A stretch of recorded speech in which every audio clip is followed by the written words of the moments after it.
Chapter 1. The witness in the rain. Rain came down like a punishment. I pressed my back against the brick wall, one hand clamped over my daughter's mouth, the other pulling my son tight against my hip. Both of them trembled. So did I, but I couldn't let them know that. Not now. Not when the man in the black suit was dragging someone across the alley 20 feet from where we hid. The streetlight flickered. Once, twice.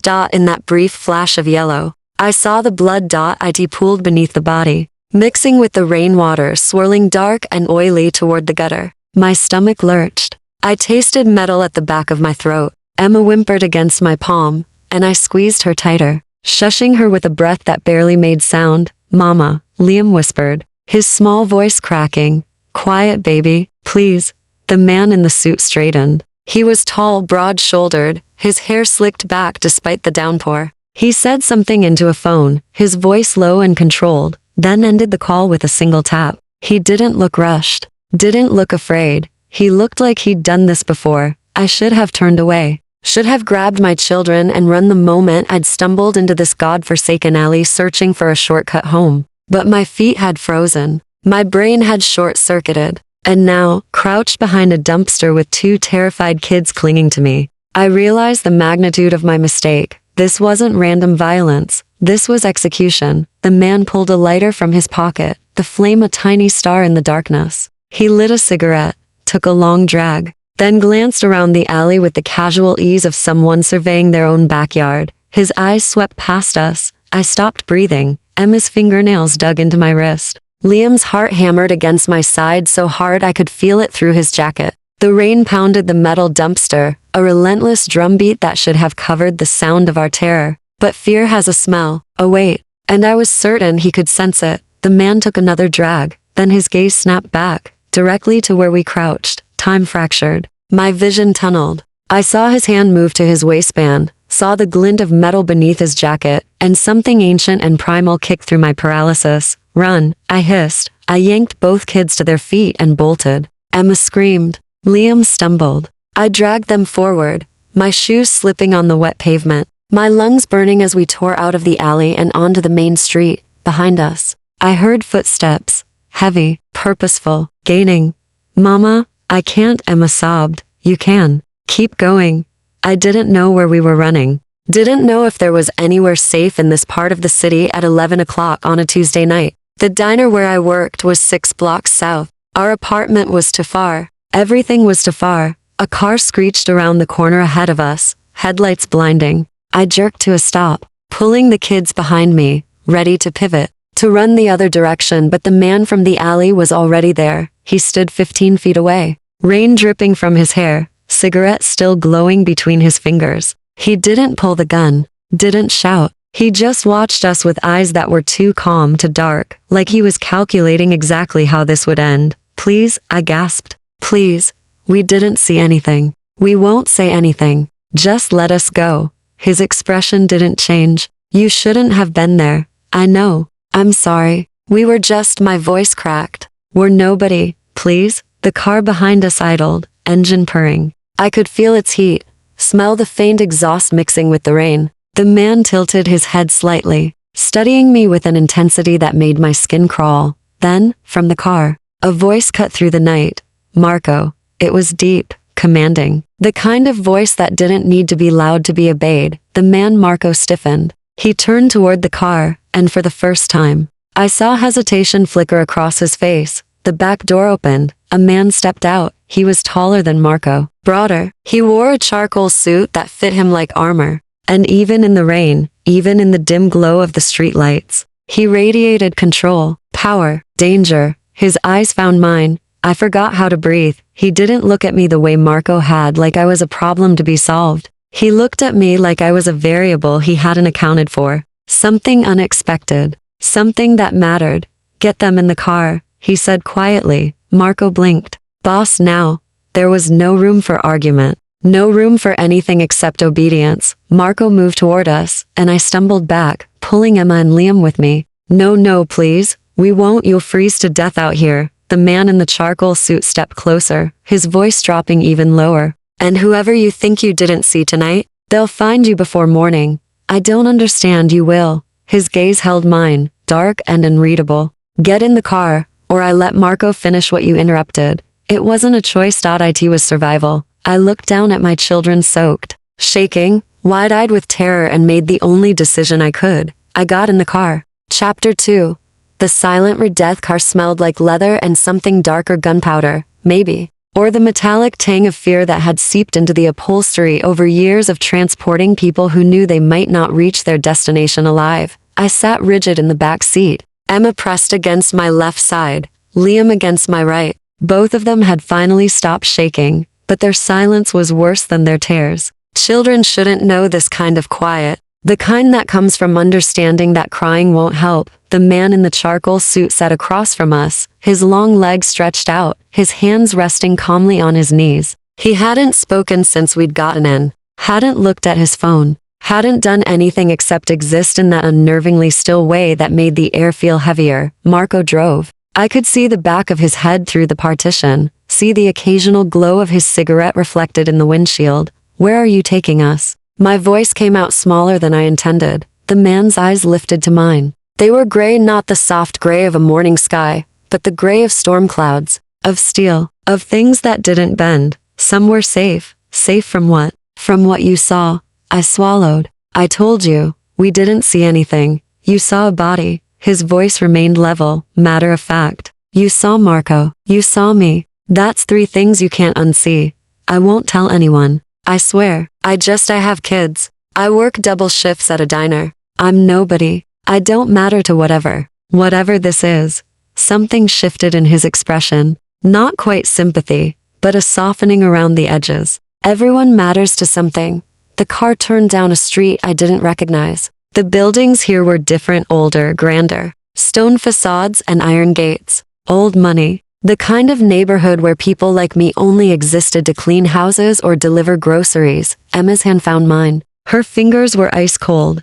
Are you going to kill us? She whispered. The man's gaze dropped to her. For a moment, he just looked at her, really looked, like he was seeing something he hadn't expected. Then he leaned forward slightly, elbows resting on his knees, bringing himself closer to her level. No, he said quietly. I'm not.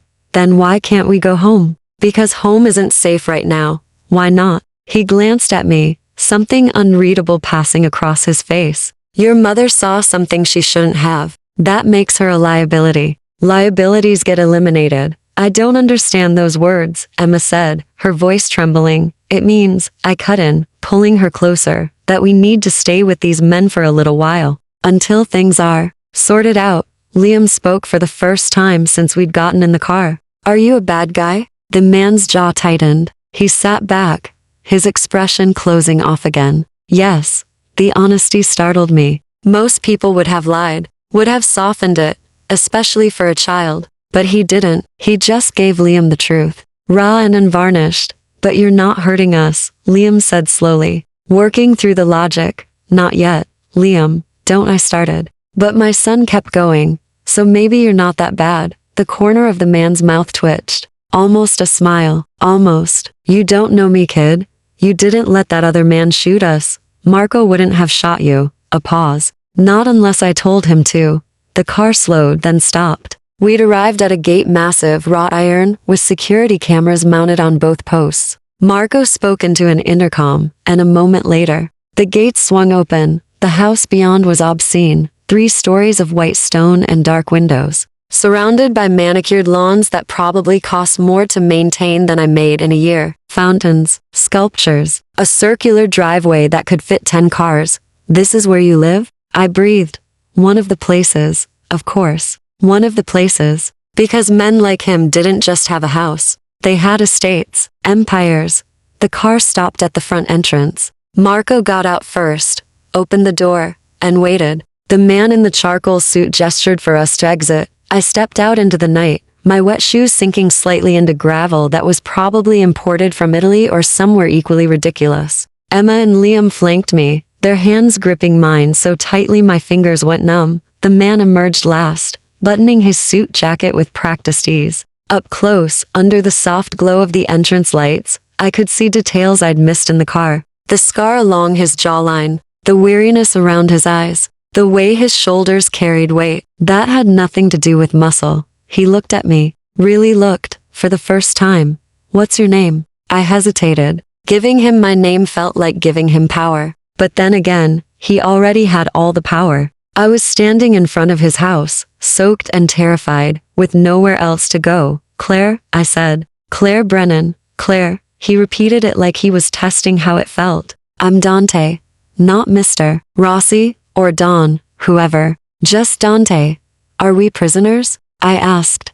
His eyes held mine. You're protected. That's not an answer. It's the only one I have right now. He turned toward the house, then paused. There are rooms upstairs. Food in the kitchen. You and your kids will stay here until I figure out what to do with you. And if I refuse? He looked back over his shoulder, his expression unreadable. Then you'll die before sunrise. And so will they. The words hung in the air like a verdict. He walked inside without waiting for a response, because he didn't need one. He already knew I'd stay. Chapter 3.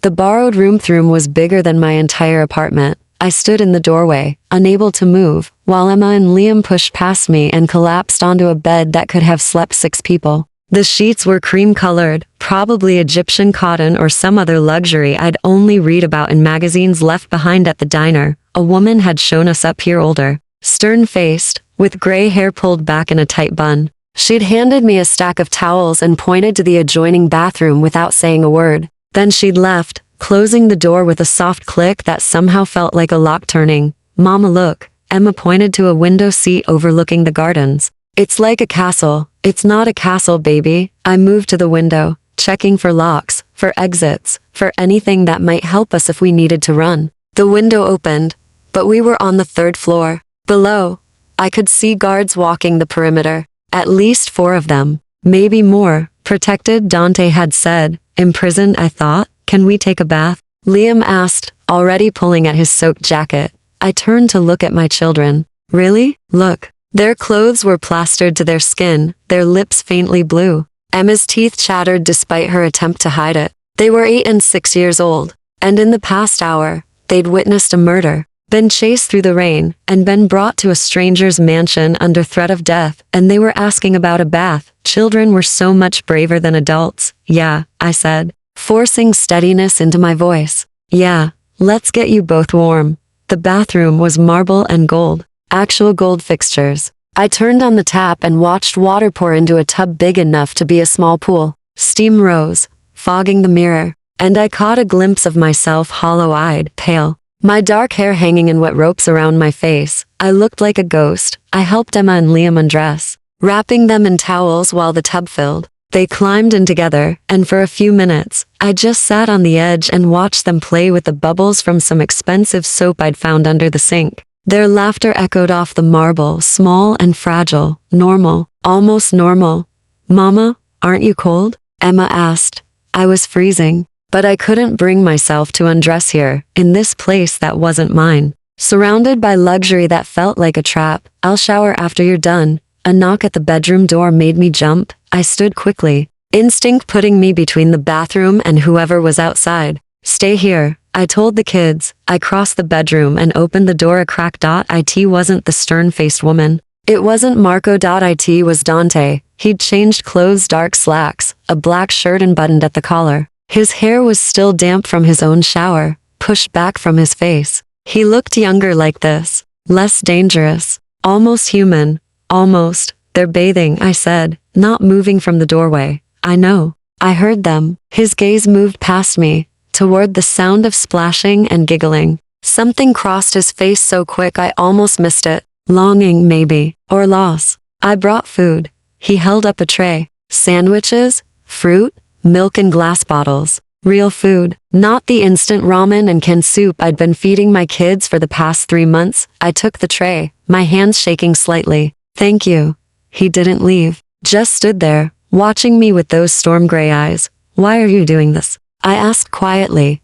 Doing what? Helping us. You could have just handled it differently. You mean I could have killed you? The bluntness stole my breath. Yes. He was silent for a long moment. Then, I don't kill mothers, but you kill other people. Yes. There it was again. That brutal honesty. No excuses. No justifications. What happened tonight? I asked. In the alley. Who was that man? Someone who broke the rules. What rules? Mine. A chill ran through me. Not from the wet clothes. From the casual way he said it. Like he was judge, jury, and executioner all rolled into one perfectly tailored package. I need to know if my kids are safe here. They're safer here than anywhere else in the city right now. He leaned against the doorframe. Close enough that I could smell his cologne, something dark and woody. The man in the alley worked for the Volkov family. They're going to notice he's missing. They're going to retrace his steps. And eventually, they're going to find witnesses. We didn't see their faces. Just yours. That's the problem. His voice dropped lower. You saw me. You saw Marco. That makes you dangerous to them. Because they'll assume we told you things. Used you. Made you a piece in our war. But you didn't. Doesn't matter. They'll come for you anyway. He pushed off the doorframe. So you stay here. Under my protection. Until I can negotiate a solution. Negotiate. I almost laughed. What does that mean? A deal? A trade? Something like that. And if they don't negotiate? His jaw tightened. Then I make sure they can't come for you. The implication hung between us, heavy and violent. From the bathroom, Emma called out, Mama, we're ready. I glanced back, then looked at Dante again. He was watching me with an intensity that made my skin prickle. There are clothes in the closet, he said. For you and the kids. They should fit. How did you? I have people. He turned to leave, then stopped. Claire. It was the first time he'd used my name directly. Yeah? Don't try to leave. His eyes held mine. I meant what I said. You won't make it to morning. Then he was gone. His footsteps fading down the hallway. I closed the door and leaned against it, my heart hammering, protected. I reminded myself, but protection, I was learning, looked an awful lot like captivity. Chapter 4. The morning after didn't sleep. How could I? Every creak of the house, every distant sound, made me bolt upright. My hand reaching instinctively for Emma and Liam. They slept curled together in the center of that massive bed. Their breathing, soft and even, innocent. I'd moved a chair in front of the door around 2 in the morning. It wouldn't stop anyone determined to get in, but it made me feel fractionally less helpless. The clothes Dante had mentioned were in the closet, just as he'd said, jeans that fit perfectly, soft sweaters, even underwear still in packaging. For the kids, too. Everything in exactly the right sizes. He'd known. Somehow, he'd known our measurements, our preferences, everything. The thought should have terrified me more than it did. When dawn finally crept through the curtains, pale and hesitant, I gave up on sleep entirely. I showered quickly, changed into jeans and a gray sweater that was softer than anything I'd worn in years, and sat by the window watching the guards change shifts below, 6 of them now, that I could see. A knock on the door made me freeze. Mrs. Brennan? A woman's voice. Not the stern one from last night. This one was younger, gentler. Mr. Rossi asked me to bring breakfast. May I come in? Mr. Rossi. So Dante had a last name. Of course he did. I moved the chair aside and opened the door. The woman was maybe 30, with kind eyes and dark hair pulled into a ponytail. She carried another tray, this one with eggs, toast, fresh fruit, and orange juice that actually looked fresh squeezed. I'm Maria, she said, setting the tray on a small table by the window. I help manage the house. If you or your children need anything, you can ask for me. Thank you. I watched her arrange the plates with careful precision. How long have you worked here? 5 years. Do you know what he does, Dante? Maria's hands stilled for just a moment. Then she continued smoothing the napkins. I know he employs a lot of people, provides for a lot of families. That's enough for me. It was a non-answer. A careful one. Are we the first? I asked. People, he's protected like this? She looked at me then, something like sympathy in her eyes. You're the first family, yes. Usually when Mr. Rossi offers protection, it's to men, associates, people in the business. She paused. He doesn't bring children here. The weight of that settled over me. We were an anomaly, a disruption to whatever order Dante maintained in his world. Why do you think he did? I asked quietly. Bring us here instead of letting Marco handle it? Maria finished. She glanced toward the bed where Emma and Liam still slept. I think you'd have to ask him that yourself. Before I could respond, my son's voice piped up from behind us. Is that bacon? Liam sat up, rubbing his eyes, his hair sticking up at odd angles. Emma stirred beside him, blinking awake. Maria smiled, the first genuine warmth I'd seen from anyone in this house. Yes, sweetheart. And eggs and toast. Are you hungry? Within minutes, both kids were at the table, eating with the kind of focus that came from too many skipped meals. I'd been working doubles for months, trying to keep up with rent after my husband died. Breakfast had become whatever I could grab from the diner's kitchen. Watching them eat real food, hot food, made my chest tight. Mrs. Brennan? Maria touched my arm gently. Mr. Rossi would like to see you. In his study. Whenever you're ready. My stomach dropped. Now, when the children are settled, I can stay with them if you'd like. I looked at Emma and Liam, at their faces smeared with jam, and their eyes bright in a way I hadn't seen in months. Safe for the moment, fed, warm. Okay, I said. Let me talk to them first. Danny's study was on the second floor, down a hallway lined with portraits of stern-faced men, who all shared his sharp jawline and gray eyes. Family, I realized. Generations of them. The door was open. He sat behind a massive desk, reading something on his laptop, a coffee cup steaming at his elbow. He'd shaved since last night, and in the morning light streaming through tall windows, he looked almost civilized, until he looked up. Those eyes still held violence, still held shadows. Claire, come in. I stepped inside, hyper-aware of the door closing behind me with a soft click. The room smelled like leather and old books and that same dark cologne. The kids are eating, I said, staying near the door. I know. Maria told me. He gestured to a chair across from his desk. Sit. It wasn't a request. I sat, my hands folded in my lap to keep them from shaking. He studied me for a long moment. How much do you know about the Volkov family? Nothing. I don't know anything about any of this. They run the north side of the city. Drugs mostly, weapons. They've been expanding into our territory for the past 6 months. He leaned back in his chair. The man you saw last night was their accountant. He was skimming. I made an example. By killing him. Yes, my throat tightened. And now they'll come after us because we saw it. Not just because you saw it. He picked up his coffee, took a slow sip. Because I chose to protect you instead of eliminate the problem. That sends a message. What message? That you matter to me. His eyes locked on mine. Even if you don't. The air in the room shifted, became heavier. I don't understand, I whispered. Neither do I. He set down his cup. But the Volkovs will assume your leverage. An asset. Someone I care about. A pause. So now you are. That doesn't make sense. In my world, perception is reality. He stood, moving around the desk with that predatory grace. Which means, until I can convince them otherwise. You're mine to protect. I'm not yours. He stopped in front of me, close enough that I had to tilt my head back to meet his eyes. You are now, he said softly, whether you like it or not. Chapter 5. The Gilded Cage. 3 days passed like a fever dream. Emma and Liam adapted faster than I did. Children always do. By the second day, they'd discovered the library, a room with floor-to-ceiling shelves and a rolling ladder that Liam rode like it was an amusement park. By the third, they'd befriended Maria's daughter, Sophia, who came after school and taught them card games in Italian. I watched them laugh, watched them play, watched them forget, even for moments, what had brought us here. I couldn't forget. Every night, Dante summoned me to his study. Not for interrogation, not for threats, just presence. He'd work at his desk while I sat in the chair across from him,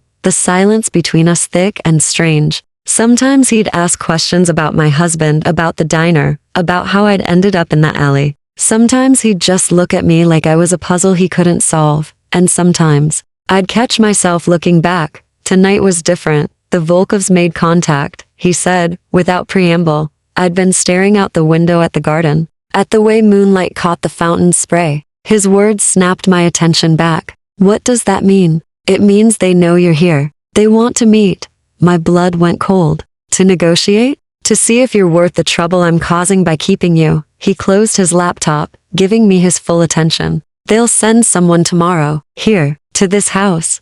That's insane. You're just going to let them. I'm going to let them see that you're under my protection. Yes. That you're not going anywhere. His voice was calm, controlled. Like we were discussing dinner plans instead of my life. And then they'll decide if starting a war over a widow and her kids is worth it. And if they decide it is. His jaw tightened. Then things get complicated. I stood abruptly, needing to move, needing air. This is insane. All of this. We should leave. We should. Where would you go, Claire? The question stopped me cold. Back to your apartment? The one I had Marco check yesterday? Someone already broke in, tore the place apart, looking for something, anything. He stood too, moving toward me with deliberate slowness. Back to the diner? The one that's been under surveillance for 2 days? Or maybe you'd just run, take the kids and disappear. Yes, I breathed. Exactly that. With what money? What resources? He was close now, too close. You have $347 in your checking account. No family within 500 miles. No car. The Volkovs have people everywhere, cops, bus drivers, hotel clerks. You'd be found within 24 hours. How do you know how much money I have? I know everything about you. Not a threat, just fact. I know your husband died 8 months ago. Cancer. No life insurance because he was self-employed. I know you work 70 hours a week and still can't make rent. I know Emma has a reading tutor at school because she struggles with dyslexia. I know Liam still sleeps with the stuffed dog his father gave him. Tears burn my eyes. Stop. I know you haven't eaten a full meal in weeks because you give your portions to your kids. I know you're 3 months behind on electric bills. I know you're drowning. His voice dropped, became almost gentle. I know you hate needing help. I don't need your help. Yes, he said quietly. You do. The truth of it hit me like a fist. Because he was right. About all of it. I'd been barely surviving, held together by pride and desperation, one crisis away from losing everything, and now I'd stumbled into a different kind of crisis entirely. Why? I whispered. Why do you care? His expression shifted, something vulnerable flickering behind the steel. I don't know. That's not an answer. It's the only one I have. He reached out slowly, giving me time to pull away, and brushed a strand of hair from my face. His fingers were warm, calloused. My mother was a widow. After my father was killed, she had nothing. No protection. No resources. She died trying to keep us fed. The words landed between us, heavy with old grief. How old were you? I asked. 12. God, just a child. Barely older than Liam. I'm sorry, I said. Don't be. It made me what I am. His hand dropped. But when I saw you in the alley, with your kids pressed against you, rain pouring down, terrified, but still standing between them and danger, he paused. I saw her. Something in my chest cracked open. This dangerous man. This killer. He'd saved us because of a ghost. Because of a memory that still haunted him decades later. The meeting tomorrow, I said carefully. What do I need to do? Be yourself. Be a mother protecting her children. Let them see that you're not an asset or a weapon, just someone caught in the wrong place at the wrong time. And if they don't believe that, his eyes hardened. Then I make sure they don't leave this house. The casual way he said it, the absolute certainty, sent chills down my spine. You'd start a war over us. I'd end one. He moved back to his desk, the vulnerable moment closing off as quickly as it had opened. Get some sleep, Claire. Tomorrow will be difficult. I walked to the door, then stopped. Dante?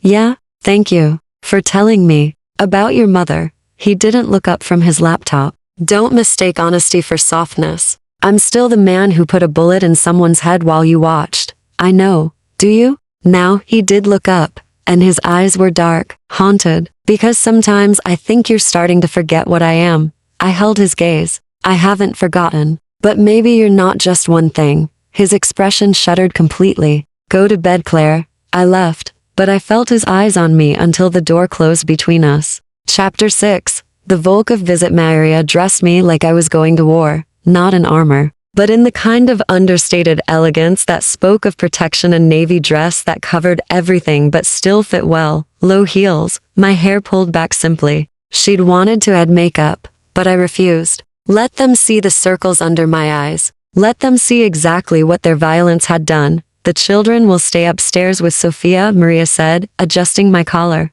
Don't worry about them. Just focus on staying calm. Easy for her to say. She wasn't about to be paraded in front of the people who wanted her dead. Dante was waiting in the foyer when I came down. He wore a dark suit, perfectly tailored, and looked every inch the man he was. Powerful, controlled, untouchable. But when his eyes met mine, something flickered. There? Approval, maybe. Or concern. They'll be here in 10 minutes, he said. Marco and 3 others will be in the room. I need you to sit beside me and say as little as possible. Let me handle this. I'm not an idiot. I know. He stepped closer, his voice dropping. But you're also not an actress. Your face shows everything you're feeling. So when Alexei Volkov walks in here and studies you like you're a piece of meat, I need you to stay calm. Can you do that? I thought of Emma and Liam upstairs, of how Sophia had promised to play board games with them, to keep them distracted, of how my daughter had hugged me this morning and whispered, "You look pretty, Mama." Yes, I said.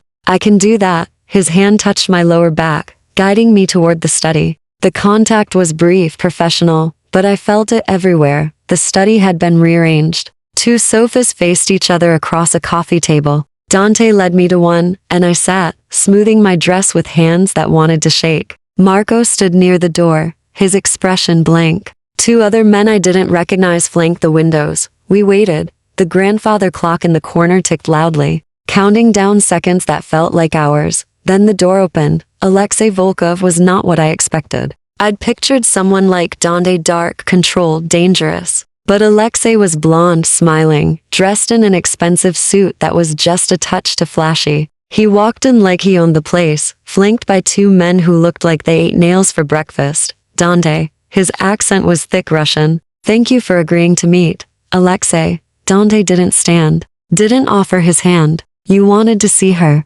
Here she is." Alexei's pale blue eyes locked on me. I felt them crawl over my face, my body, assessing, calculating. I forced myself to meet his gaze, to not look away. "Mrs. Brennan," he said, my name rolling off his tongue like something unfamiliar. "You've caused quite a bit of trouble." "I didn't mean to," I said quietly. "I was just trying to get home."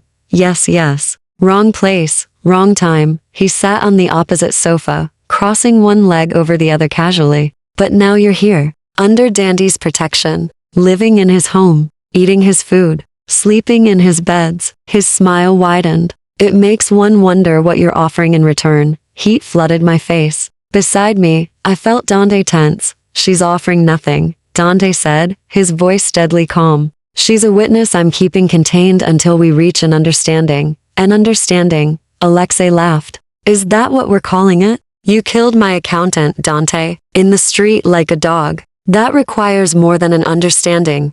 Your accountant was stealing. He knew the consequences, perhaps, but the matter could have been handled more diplomatically." Alexei's eyes slid back to me. "Instead, you involve civilians, made a spectacle, and now you're harboring this woman and her children like they're precious to you. Their insurance," Dante said. "They saw what happened. If something happens to them, that information goes public. Police, media, everyone. You willing to take that risk?" It was a lie. We hadn't seen enough to tell anyone anything useful. But the way Dante said it, so smooth and certain, even I almost believed it. Alexei studied him for a long moment. "You're lying."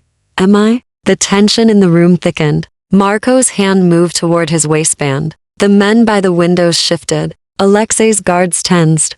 "What do you want, Alexei?" Dante asked. "You didn't come here just to see her face." "No." Alexei leaned back, still smiling that cold smile. "I came to offer a trade. Her life and her children's lives, in exchange for the North Docks. The territory you've been blocking us from for 6 months. Sign it over, and Mrs. Brennan and her little ones can go home. No harm, no foul." My stomach dropped. "No," Dante said immediately. Alexei's eyebrows rose. "No, just like that? You won't even consider it? The docks are worth 20 million a year. She's worth nothing to you. She's worth your pride." Alexei stood, buttoning his jacket. "And pride, Dante, that's worth more than money in our business. Everyone knows you took her in. Everyone's watching to see if you'll keep her. If you give her up, you look weak. If you keep her, you lose territory. Either way, I win." He was right. And from the set of Dandy's jaw, he knew it. "I need time," Dante said. "You have 24 hours.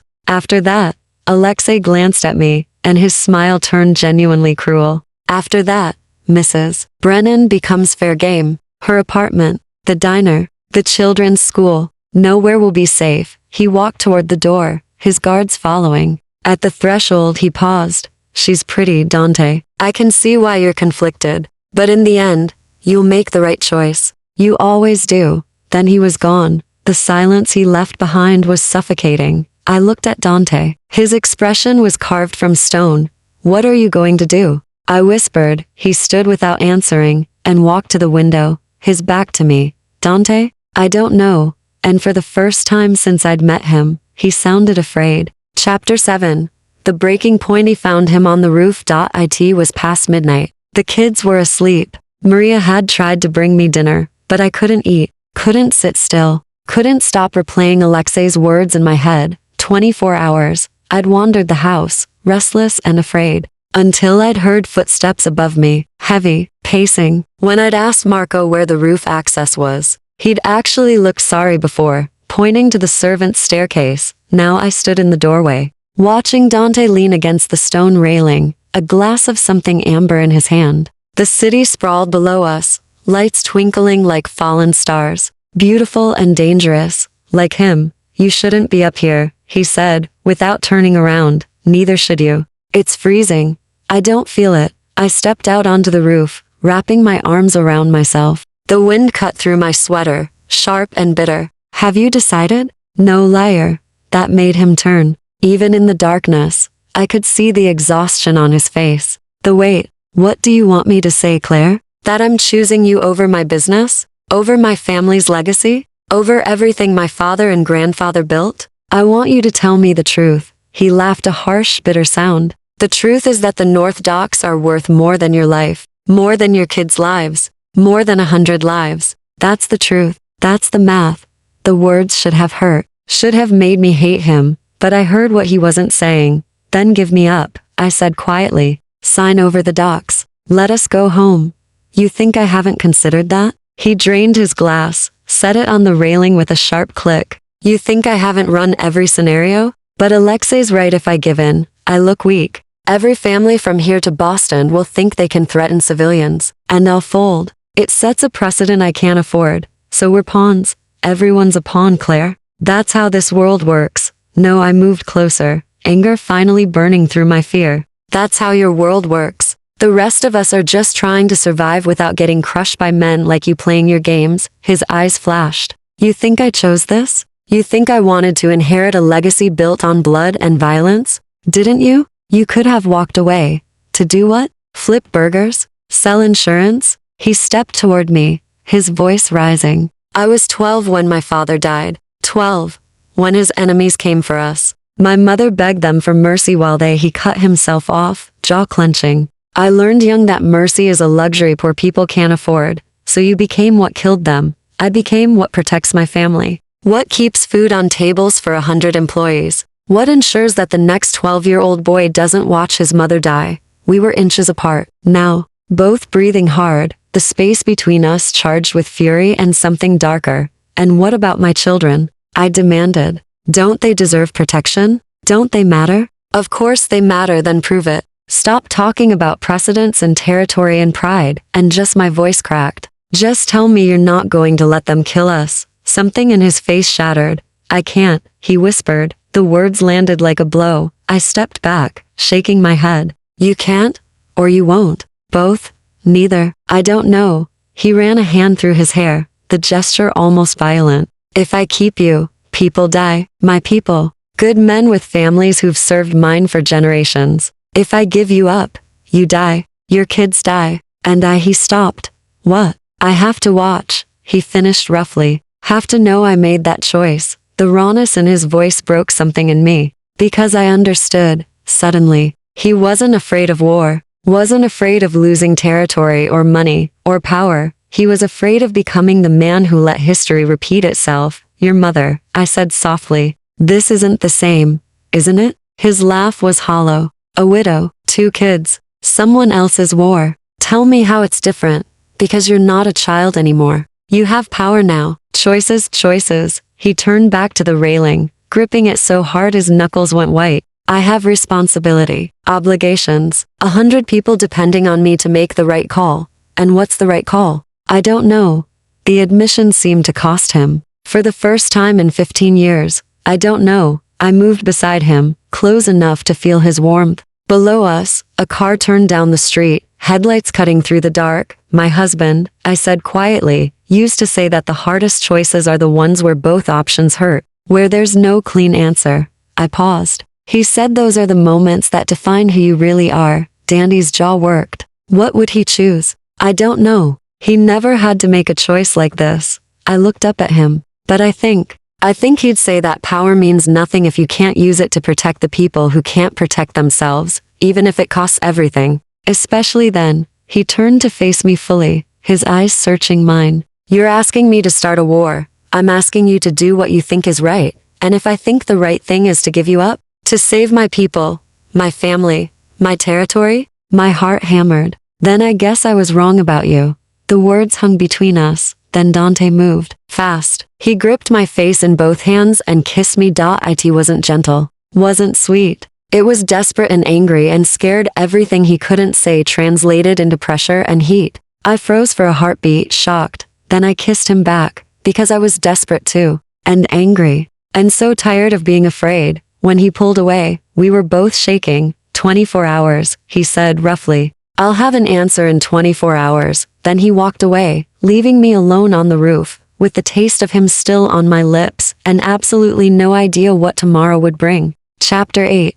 The Seagoth answer came at dawn, not from Dante, but from gunfire. I woke to the sound of shattering glass and Emma's scream. My body moved before my brain caught up, rolling out of bed, grabbing both kids, pulling them to the floor between the bed and the wall. Stay down, I hissed. Don't move. Don't make a sound. More gunfire. Shouting from below. The heavy thud of boots on stairs. Liam was crying silently, his whole body shaking. Emma had her arms around him, her eyes squeezed shut. I covered them both with my body, trying to make myself a shield, trying to be enough. The door burst open. I bit back a scream, ready to fight with my bare hands if I had to. It was Marco. Get up, now. His face was streaked with blood, though I couldn't tell if it was his. We need to move you to the safe room. What's happening? Volkovs didn't wait for an answer. They're hitting us hard. He grabbed my arm, hauling me up. 15, maybe 20 men. They breached the south wall. Come on.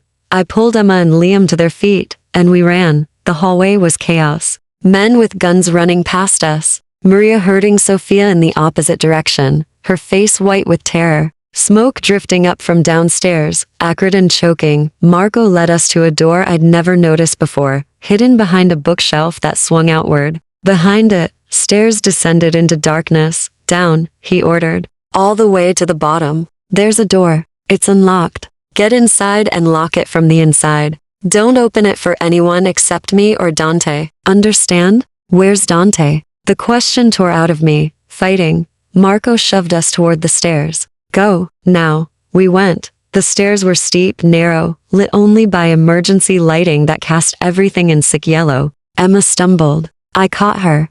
Kept moving. Behind us, the gunfire intensified. Closer, louder.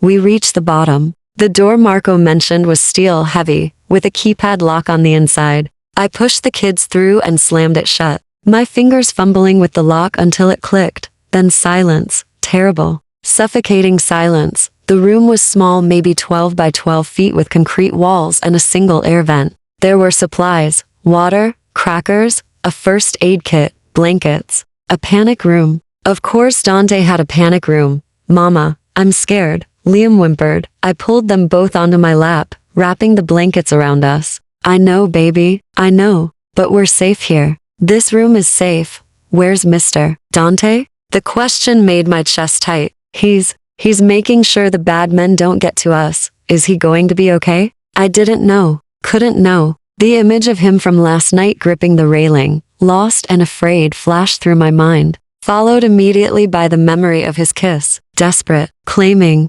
yes, I lied. He's going to be fine. Time became meaningless. Minutes? Hours? I held my children and listened to the muffled sounds above us. Occasional gunfire, shouting. Once, an explosion that shook dust from the ceiling. Emma fell asleep against my shoulder. Liam stared at the door, his small hands fisted in my sweater. Mama? He whispered. Why did Mr. Dante help us? I don't know, sweetheart. Do you think he's a good person? The question lodged in my throat. Good? By what measure? He'd killed a man in cold blood, ran an empire built on violence and crime, held us hostage under the guise of protection, but he'd also saved us, fed us, given us safety when we had none. Let me see his scars, his pain, the boy he'd been before the world turned him into something harder. I think, I said carefully. He's trying to be, finally, after what felt like forever. The sounds above stopped. Silence again, but different this time. Waiting silence. Then, footsteps on the stairs. I tensed, pulling the kids closer. The footsteps stopped outside the door. A knock. 3 sharp raps. Claire. It's me. Dandy's voice. But was it really him? Or someone who'd forced him to lead them here? How do I know? I called out. A pause. Then, last night on the roof, you told me power means nothing if you can't protect people who can't protect themselves. My hands shook as I unlocked the door. Dante stood on the other side, and he looked like he'd been through hell. His shirt was torn, blood splattered across his face and chest. His knuckles were split, but his eyes were alive in a way I'd never seen. Are you hurt? I demanded, stepping toward him before I could stop myself. Not my blood. He looked past me at the kids. They okay? Scared, but okay. He nodded once, sharp and efficient. Then his gaze returned to mine, and something in it made my breath catch. It's over, he said. The Volkovs are gone.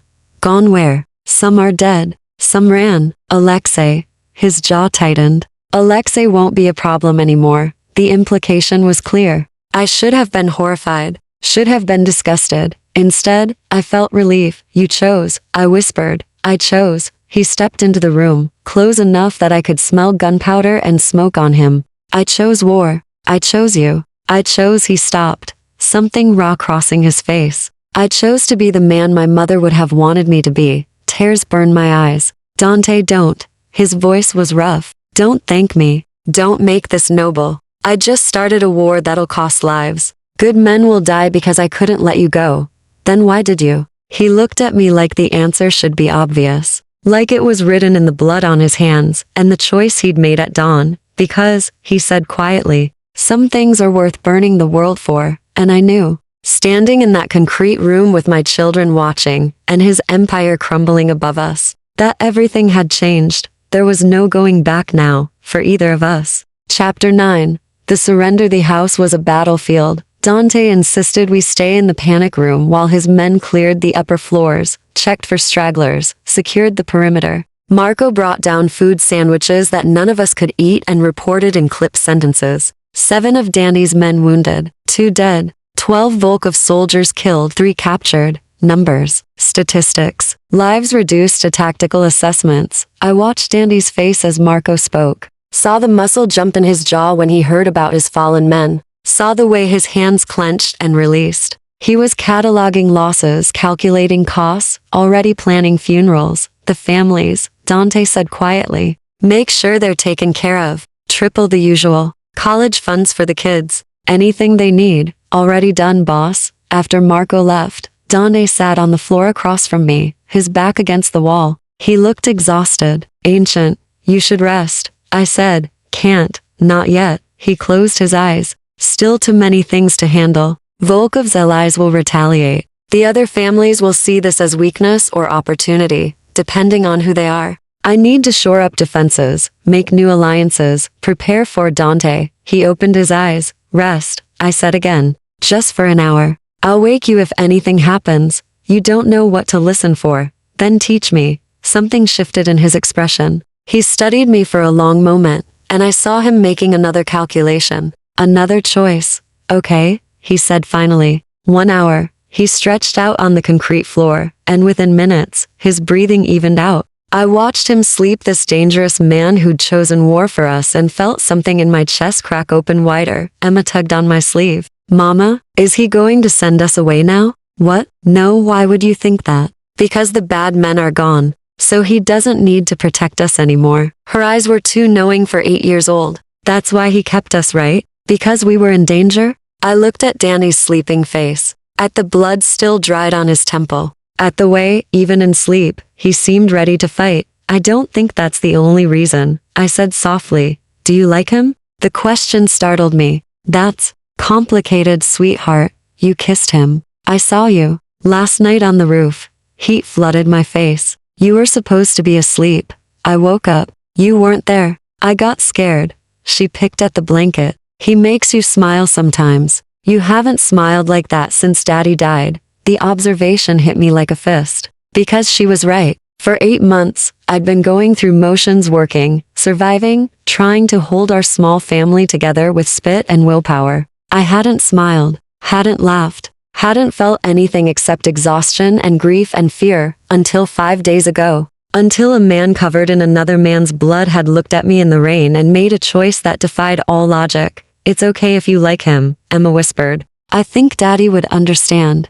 Tears spilled over. I pulled her close, pressing my face into her hair. When did you get so wise? I'm 8.5. That made me laugh, a watery, broken sound that woke Liam. He crawled into my lap too. And we sat like that, a tangle of limbs and love. While Dante slept and the house settled around us. An hour later, Dante woke. He sat up slowly, wincing, and I saw him catalog his injuries with clinical detachment: the split knuckles, the bruised ribs, the cut above his eye. You need a shower, I said. And probably a doctor. I need a war room, and about 12 hours I don't have. But he stood, offering me his hand. Come on, let's get you and the kids somewhere more comfortable. The main house had been cleaned with remarkable efficiency. Broken glass swept up, bullet holes patched temporarily, blood scrubbed from the marble floors. But I could still smell the violence, still feel it humming in the air. Maria met us in the hallway, her eyes red-rimmed, but her spine straight. The guest wing is ready. I've prepared rooms. Thank you, Maria. Danny's hand rested briefly on her shoulder. How's Sophia? Shaken, but safe.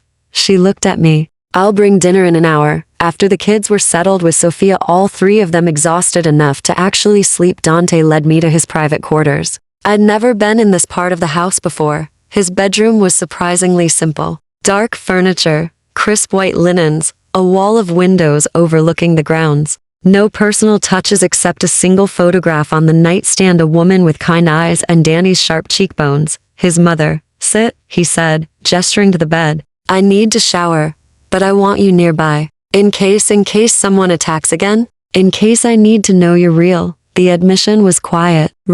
Today I chose you over everything I've built. I need to know it wasn't a hallucination. I sat on the edge of his bed, my heart hammering. I'm real. He disappeared into the bathroom. I heard water running, heard the sharp intake of breath. That meant he was in pain. Every instinct screamed at me to go to him, to help. Till the water shut off, Dante emerged wearing only low-slung sweatpants, his torso bare and marked with bruises. He had a first aid kit in one hand. Your ribs, I said, standing. They're purple, probably cracked. I'll live. He sat on the bed, opening the kit. I've had worse. I took the kit from him. Let me, Claire, please. He surrendered. I cleaned the cut above his eye first, my fingers gentle on his face. He sat perfectly still, watching me with an intensity that made my hands shake. Why are you doing this? He asked quietly. Because you're hurt. No. Why are you here? In my bedroom? You could be with your kids, safe, away from me.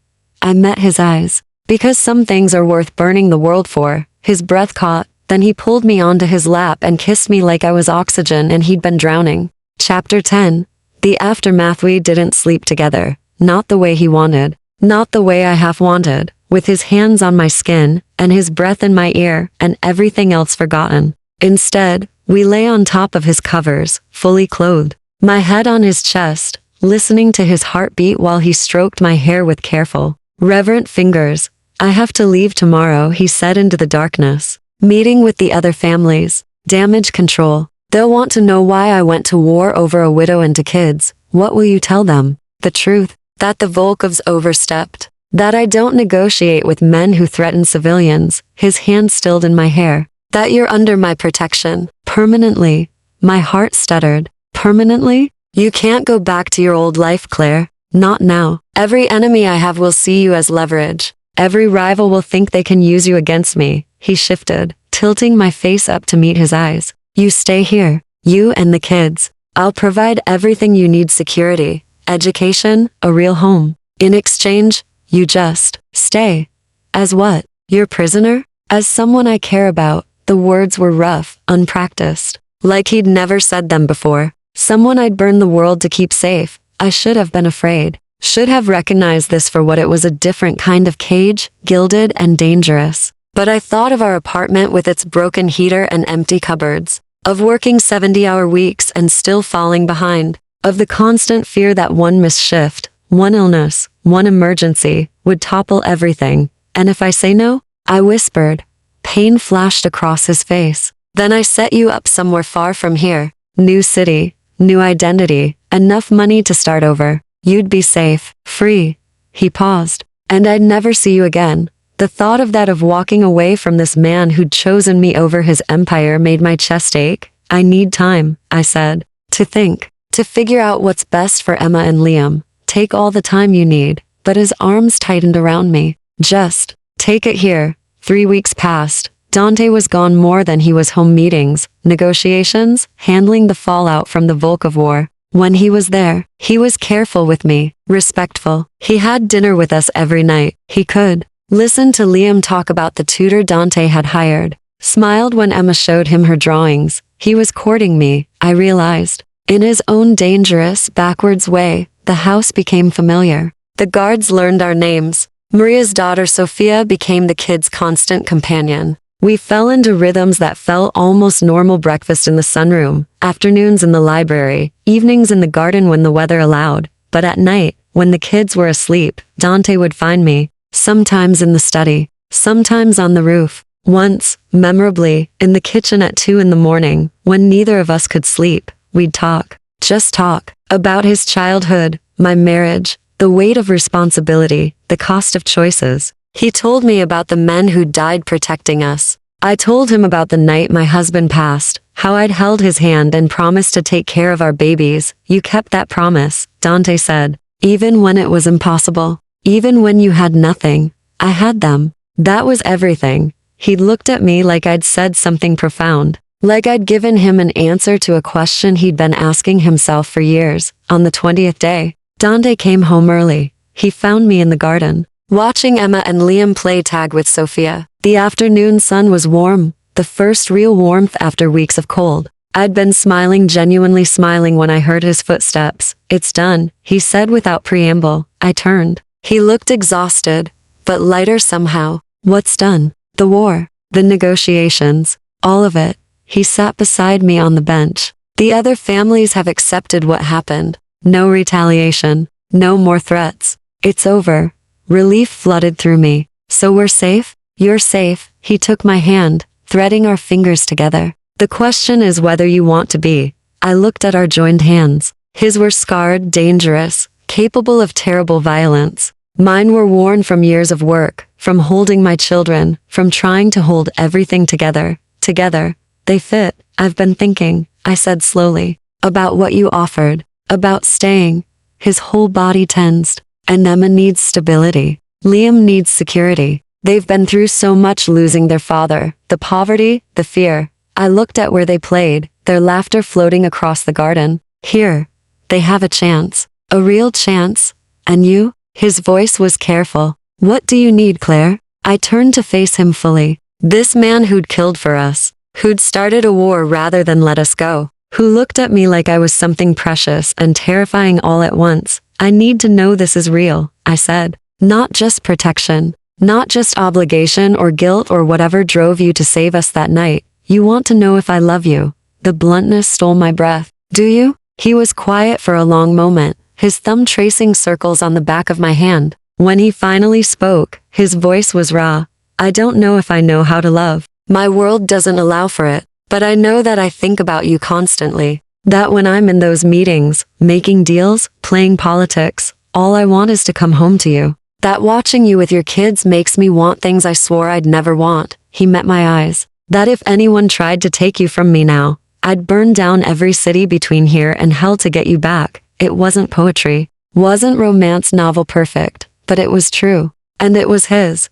Then we'll stay, I said. But I need you to promise me something. Anything. Promise me you'll try. To be the man your mother would have wanted. To choose mercy when you can. To remember that power means nothing if you can't protect the people who can't protect themselves. His eyes glistened. I promise. I kissed him then, soft and slow, tasting tomorrow and hope and the possibility of something neither of us had thought we deserved. When Emma's voice called out, Mama, come play. I pulled back, smiling. Come on, I said, standing and pulling Dante with me. Let's go be a family. He followed, and for the first time since I'd known him, Dante Rossi smiled like he believed in happy endings.